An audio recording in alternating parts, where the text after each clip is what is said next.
Senior যুগ্ম আহ্বায়ক, বারবার কারাবরণকারী নেতা, ছাত্র নেতা, বরিশালের অগ্নিকন্যা আফরোজা খানম নাসরিন,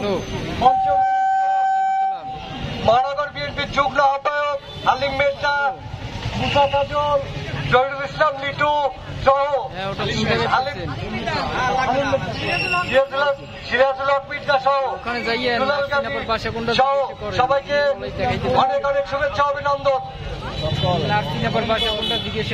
আজকে আমরা সবাই একত্রিত হয়েছি তারেক রহমানের 31 দফা বাস্তবায়নের লক্ষ্যে এবং বরিশাল মহানগরে নাসির আপার হাতকে শক্তিশালী করে তাদের শীষে ভোট দিয়ে তারেক রহমানের হাতকে শক্তিশালী করার অনুরোধ করে আমি আমার বক্তব্য এখানে শেষ করলাম। খোদা হাফেজ, বাংলাদেশ জিন্দাবাদ। এ পর্যায়ে আপনাদের মাঝে বক্তব্য দিচ্ছেন